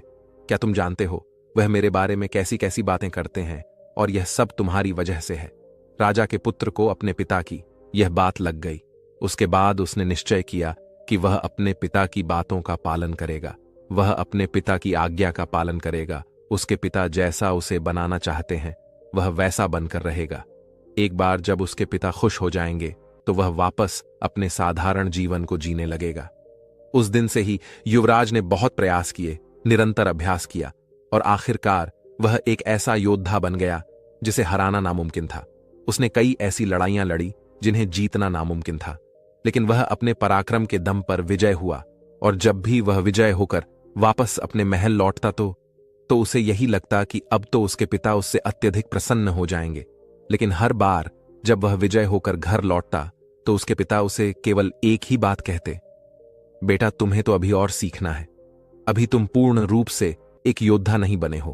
और इसी वजह से वह अपने पिता की नजरों में पूरा बनने के लिए दिन रात मेहनत करता, अपनी पूरी ताकत लगा देता। लेकिन ऐसा समय कभी नहीं आया जिससे राजा को अपने बेटे पर गर्व हो, और धीरे धीरे वह पुत्र अपने आप को भुला चुका था कि वह क्या है और वह क्या करना चाहता है। धीरे धीरे उसके अंदर की करुणा क्रूरता बन चुकी थी। दोस्तों, हमारे साथ भी हमारे जीवन में कुछ ऐसा ही होता है। लोगों की परवाह करते करते, जिम्मेदारियां निभाते निभाते हम अपने आप को ही भूल जाते हैं और एक ऐसी जिंदगी को अपना ले जो हमारी है ही नहीं। लेकिन सबसे खुशकिस्मत तो वह लोग होते हैं जो सही मायने में अपना जीवन जीते हैं। वह वही कर हैं जो वह करना चाहते हैं। एक दिन की बात है, वह युवराज अपने राज्य में भ्रमण कर रहा था कि तभी उसकी नजर एक युवती पर पड़ी, और वह युवती अत्यधिक सुंदर थी। जिसके प्रति वह युवराज आकर्षित होते चले जा रहे थे। उस युवती को देखकर युवराज के मन में प्रेम उमड़ने लगा। उन्होंने उस युवती को अपने राजमहल बुलाया और उस युवती के सामने उन्होंने तरह तरह के हीरे जवाहरात के ढेर लगा दिए और फिर उस युवती से कहते हैं, मैं तुमसे प्रेम करता हूं और मैं तुमसे विवाह करना चाहता हूं। यह जो कुछ भी तुम देख रही हो यह सब तुम्हारा है, बस मेरे विवाह के प्रस्ताव को स्वीकार कर लो। इस पर वह युवती क्रोधित होकर युवराज से कहती है, हे युवराज, मैं आपसे प्रेम नहीं करती, भला यह कंकड़ पत्थर लेकर मैं क्या करूंगी? यदि आप सच में मुझसे प्रेम करते हो तो मुझे आपकी सबसे प्रिय चीज चाहिए, क्या आप मुझे दे सकोगे?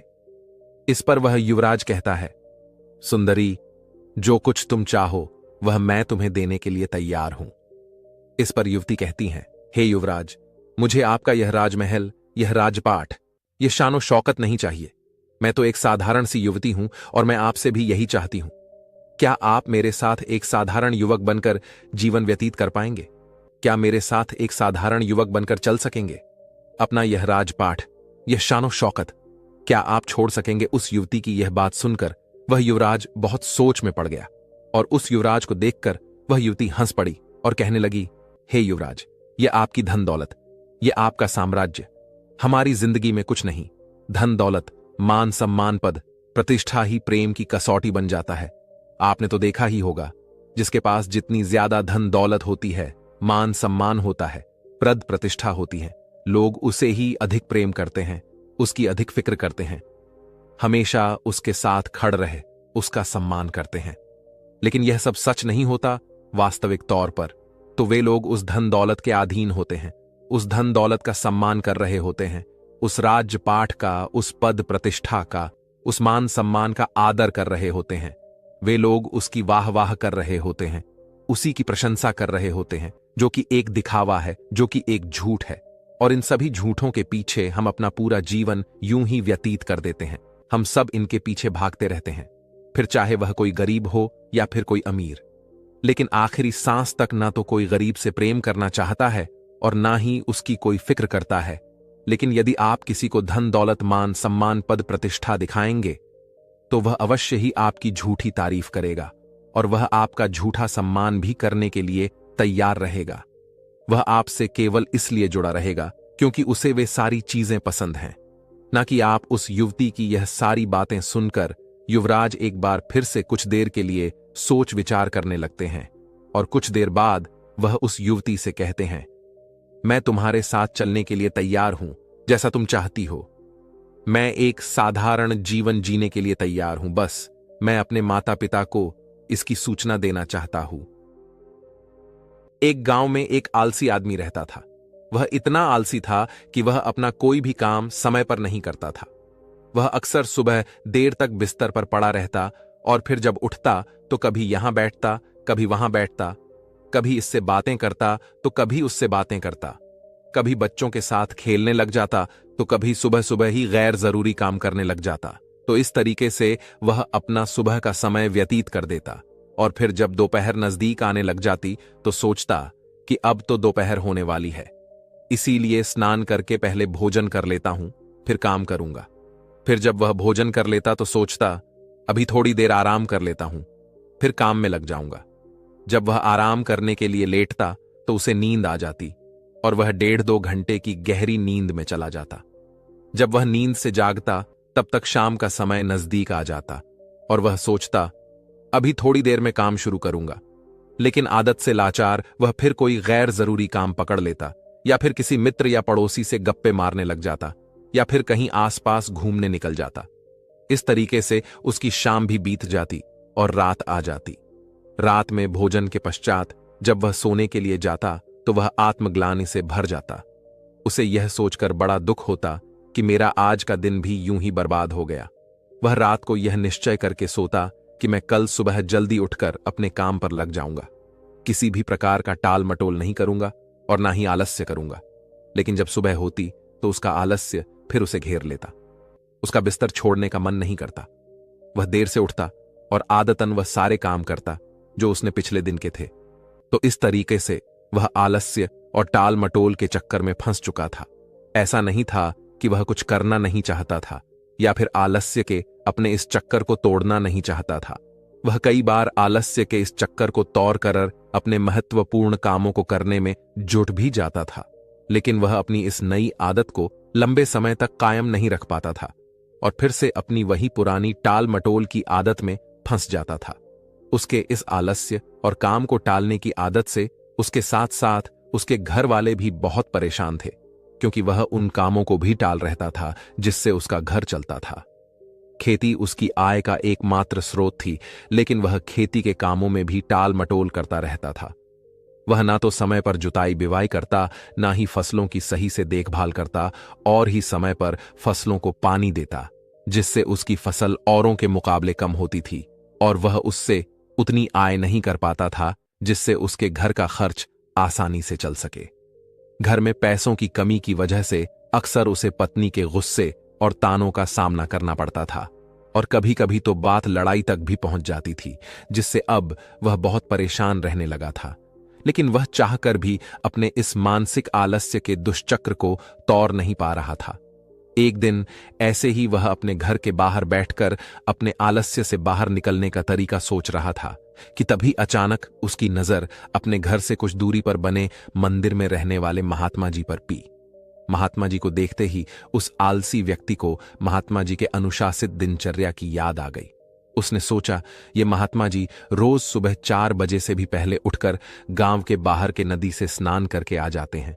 उसके बाद जब ज्यादा गांववासी सो रहे होते हैं तभी अपने पूजा पाठ और ध्यान इत्यादि के काम में लगे होते हैं, और जब तक गांव वालों की सुबह होती है और वह अपने दिनचर्या की शुरुआत करते हैं तब तक यह महात्मा जी अपने मंदिर परिसर की साफ सफाई करके अपने मुख्य दैनिक कार्यों को खत्म कर चुके होते हैं। उसके बाद यह भिक्षा के लिए गांव में जाते हैं और भिक्षा लाकर अपना भोजन भी स्वयं बनाते हैं। भोजन करने के पश्चात यह पूरी दोपहर धर्म ग्रंथ का अध्ययन करते हैं और फिर शाम को मंदिर में आने वाले श्रद्धालुओं के साथ प्रवचन और वार्तालाप भी करते हैं। इसके पश्चात यह शाम की संध्या आरती करके अपना भोजन बनाते हैं और फिर रात में जल्द ही मंदिर के बाकी काम खत्म करके समय पर सो भी जाते हैं। तो आखिर यह इतने अनुशासित और कर्मशील कैसे रह पाते हैं? और यह महात्मा जी तो इतनी व्यस्त दिनचर्या का पालन वर्षों से करते आ रहे हैं। थोड़ी देर तक ऐसे ही प्रश्नों पर विचार करने के बाद वह आलसी व्यक्ति उन महात्मा जी के पास जाकर अपने आलस्य के कारणों का पता लगाने का निश्चय करता है। वह तुरंत ही उस मंदिर में पहुंच जाता है और उन महात्मा जी को प्रणाम करके उनसे विन भरे स्वर में कहता है, मुनिवर, मैं आपके पास अपनी एक बहुत बड़ी समस्या लेकर आया हूं। महात्मा जी ने कहा, क्या समस्या है तुम्हारी जिसे तुम इतनी बड़ी समझ रहे हो? उस आलसी व्यक्ति ने अपने आलस्य और टाल मटोल की पूरी कहानी महात्मा जी को सुना दी। उसने कहा, मुनिवर, मैं बहुत आलसी हूं और काम को टाल रहता हूं। मैं सुबह देर से सोकर उठता हूं और फिर अपना सुबह का समय गैर जरूरी कामों में बर्बाद कर देता हूं। उसके बाद मैं सारा दिन अपने महत्वपूर्ण कामों को टाल रहता हूं और मेरा पूरा दिन बस यूं ही बर्बाद हो जाता है। और जब रात होती है तो मुझे खुद पर पश्चाताप होती है और दुख भी होता है कि मैंने पूरा दिन बस यूं ही बर्बाद कर दिया। लेकिन अगले दिन मैं फिर वही सारी गलतियां दोहराता हूं और समय को बर्बाद करता हूं। मुनिवर, मैं आलस और टाल मटोल के बुरे दुष्चक्र में फंस चुका हूं और इससे बाहर नहीं निकल पा रहा हूं। कृपया मुझे अपने इस आलस से बाहर निकलने का कोई रास्ता दिखाए। मैं आपके पास बड़ी उम्मीद लेकर आया हूं। उस आलसी व्यक्ति की बात पूरे ध्यान से सुनने के बाद महात्मा जी ने कहा, आलस से वह सुख है जो हमें दुख देता है। कार्य या परिश्रम करने की क्षमता होने के बावजूद उस कार्य को न करना या उसे करने में टाल मटोल करना ही आलस्य करना कहलाता है, और यह आलस्य व्यक्ति को कहीं नहीं छोड़ता। तुम्हारी आलस्य और टाल मटोल का सबसे बड़ा कारण तुम्हारी सुबह की खराब दिनचर्या है, क्योंकि तुम अपना सुबह का कीमती समय भी व्यर्थ के कार्यों और टाल मटोल में बर्बाद कर देते हो, जिससे तुम्हारे दिन की शुरुआत ही खराब होती है। और फिर जैसे जैसे दिन गुजरता है तुम्हें लगने लगता है कि तुम्हारा आज का समय भी बर्बाद हो गया। फिर तुम्हारा मन और भी ज्यादा आलस्य और टाल मटोल करने लगता है, जिससे तुम्हारा बाकी का समय भी यूं ही बर्बाद हो जाता है और तुम कुछ भी महत्वपूर्ण नहीं कर पाते और इस आलस्य के चक्कर में फंस कर रह जाते हो। अगर तुम अपने सुबह को जीतना सीख लो, अगर तुम अपने सुबह के समय का सदुपयोग करना सीख लो, तो तुम्हारा बाकी का दिन आसानी से संवर जाएगा। लेकिन सुबह को जीतना इतना आसान नहीं है, इसके लिए तुम्हें कुछ महत्वपूर्ण आदतों को अपने सुबह की दिनचर्या में शामिल करना होगा और उनका दृढ़ता से पालन भी करना होगा। तो आज मैं तुम्हें सुबह की ऐसी 8 आदतों के बारे में बताऊंगा जिनको अगर तुमने अपने सुबह की दिनचर्या में शामिल कर लिया तो न केवल तुम अपने आलस्य और टाल मटोल से छुटकारा पा लोगे, बल्कि एक अनुशासित और मजबूत व्यक्तित्व वाले इंसान भी बन जाओगे। तो इन 7 आदतों के बारे में ध्यान से सुनना। सुबह की पहली आदत जो तुम्हें अपनानी है वह है ध्यान का अभ्यास। चित्त को एकाग्र करके किसी एक वस्तु पर केंद्रित कर देना ध्यान कहलाता है। ध्यान करने से आत्मिक तथा मानसिक शक्तियों का विकास होता है। अगर तुम रोज सुबह बैठकर 10 से 15 मिनट सिर्फ अपनी सांसों पर ही ध्यान लगाओ, आती जाती सांसों को देखो कि जब सांस तुम्हारे अंदर जाती है तो पेट कैसे फूलता है, और जब वही सांस बाहर निकलती है तो पेट कैसे पिचक है। देखो कि सांस पेट से चल रही है या सीने से, सांस दाईं नाक से ज्यादा चल रही है या बाईं नाक से। तुम जब अपनी सांसों के प्रति जागरूक हो जाओ तो यही ध्यान प्रक्रिया बन जाएगी, और इस आदत को अपनाकर तुम्हारे अंदर जागरूकता और एकाग्रता बढ़ेगी और तुम देखोगे कि तुम पूरे दिन शांत, प्रसन्न और जागरूक रहोगे। तुम जो भी काम करोगे उसे पूरी एकाग्रता के साथ करोगे और तुम्हारे लिए वर्तमान में रहना बहुत आसान हो जाएगा। तो यह बहुत ही आसान लेकिन बहुत ही ज्यादा प्रभावशाली आदत है, इसलिए इसे जरूर अपने सुबह की दिनचर्या में शामिल करो। सुबह की दूसरी आदत है धन्यवाद प्रकरना। सुबह का माहौल शांत और खुशनुमा होता है। इस समय प्रकृति में एक अलग ही पवित्रता और ऊर्जा फैली रहती है। तो यह बिल्कुल सही समय है आभार प्रकट करने का। तुम्हारे जीवन में जो भी अच्छी चीजें, अच्छे लोग, यह अच्छी परिस्थितियां हैं जिनसे तुम्हें खुशी मिलती है, उन सब के लिए इस ब्रह्मांड को या उस ईश्वर को जिसे तुम मानते हो धन्यवाद कहो। यह सब तुम्हें देने के लिए उसका आभार प्रकट करो। जब हम अपना दिन धन्यवाद के भाव से शुरू करते हैं तो सारी बाधाएं अपने आप हटने लग जाती हैं और नए अवसरों के द्वार खोलने लग जाते हैं। फिर हम शिकायत के प्रति नहीं बल्कि कुछ बनने और कुछ करने के प्रति आकर्षित होते हैं। धन्यवाद के भाव से भरे व्यक्ति के अंदर से नकारात्मक विचार और दुख खत्म होने लगते हैं और वह अपनी सफलता के लिए नए रास्ते खोजने लगता है। आभार प्रकट करने से मन में सकारात्मकता और खुशी का स्तर बढ़ता है, जिससे मानसिक रोग और मानसिक विकार दूर होने लगते हैं। जीवन से असंतोष और कमी की जो भावना होती है वह सारी खत्म हो जाती है। ब्रह्मांड से जितनी भी चीजें मिली हैं उसके प्रति हमारे मन में धन्यवाद का भाव होने से हमें खुशी मिलती है। उसके बाद खुशी की यह तरंगे हमसे निकलकर पूरे ब्रह्मांड में फैलने लगती हैं। खुशी की यह तरंगे हमसे मिलकर आसपास के वातावरण में भी फैलने लगती हैं, जिससे हमारे साथ साथ पूरा ब्रह्मांड खुश हो जाता है। साथ ही आभार प्रकट करने से हम अपने आसपास के लोगों के प्रति हमेशा धन्यवाद से भरे रहते हैं, जिसकी वजह से लोगों की नजर में हमारी जो छवि होती है वह अच्छी हो जाती है। लोग हमको एक अच्छे और भले इंसान के रूप में देखने लगते हैं। इससे यह होता है कि जो भी हमसे मिलता है वह हमारा दोस्त बन जाता है और हमको पसंद करने लगता है। संक्षिप्त में कहें तो रोज धन्यवाद प्रकट करना जीवन में सुख, शांति और समृद्धि के द्वार खोल देता है। इसी तरह तीसरी आदत है व्यायाम। व्यायाम यानी कसरत करना बहुत ही जरूरी है। अपनी सुबह की दिनचर्या में व्यायाम या योगासनों को शामिल करना व्यक्ति को चमत्कारिक रूप से बदल कर रख देता है। नियमित रूप से व्यायाम करने से व्यक्ति का मन बहुत ही प्रसन्न और उत्साहित रहता है। दिन भर शरीर में ऊर्जा बनी रहती है। शरीर मजबूत और आकर्षक बनता है। खाया पिया शरीर पर लगता है। एक नियमित रूप से व्यायाम करने वाला व्यक्ति लोगों की भीड़ में भी सबसे अलग नजर आता है। व्यायाम शरीर की कमजोरी, जकन और थकान को दूर करके व्यक्ति के आलस्य को खत्म करता है। साथ ही यह व्यक्ति को अनुशासित भी बनाता है। व्यायाम करने से मानसिक तनाव और चिंता में कमी होती है, क्योंकि ज्यादातर व्यक्तियों को अधिकतर चिंता तो अपने शरीर और स्वास्थ्य को लेकर बनी रहती है। लेकिन व्यायाम करने से व्यक्ति का शरीर स्वस्थ बना रहता है, इसलिए उसकी चिंताएं और परेशानियां भी कम हो जाती हैं। तो तुम्हें अपनी दिनचर्या में व्यायाम को जरूर शामिल करना चाहिए, और वह भी कम से कम 30 मिनट रोज सुबह में। चौथी महत्वपूर्ण आदत है अच्छी किताबें पढ़ना। दुनिया में जितने भी महान और सफल लोग हुए हैं उन सब में एक आदत होती है कि वह सभी अच्छी किताबें पढ़ने के शौकीन होते हैं। वह अपने काम या शौक से जुड़ी किताबें पढ़कर लगातार कुछ नया सीखते रहते हैं, जिससे वह दूसरे लोगों की तुलना में बहुत आगे निकल जाते हैं। किताबों को पढ़ना भी एक ध्यान है। जब हम अपनी मनपसंद किताबों को पढ़ने में इतना खो जाते हैं कि हमारे अपने आसपास की घटनाओं पर ध्यान ही नहीं रहता, तो यह भी एक ध्यान प्रक्रिया बन जाती है। इसीलिए जिन लोगों को ध्यान करने में समस्या होती है, उन्हें अपनी मनपसंद किताबें पढ़नी शुरू कर देनी चाहिए। किताबें पढ़ने के बहुत से फायदे हैं, जैसे इससे एकाग्रता बढ़ती, दिमाग तेज होता है, तनाव कम होता है, जानकारी बढ़ती है, बात करने, बोलने और लिखने की कला विकसित होती है, कल्पनाशीलता बढ़ती है, याददाश्त बढ़ती है, अच्छी नींद आती है, अकेला पनूर होता है और यह हमें एक बेहतर इंसान बनाती है।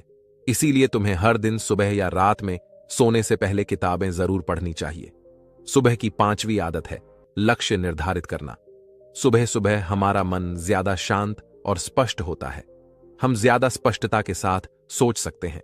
इसलिए दिन भर में क्या क्या काम करना है, कौन सा काम किसे सौंपना है या किस नए काम की शुरुआत करनी है, इन सब चीजों की योजना सुबह सुबह ही बना लेनी चाहिए। लक्ष्य निर्धारित करना इतना जरूरी क्यों है? क्योंकि हमारा मन इतना चंचल होता है कि वह एक दिशा में आगे बढ़ने के लिए तैयार नहीं होता, बल्कि जो मन को अच्छा लगता है उसी दिशा में कार्य करने के लिए हमें मजबूर करता रहता है।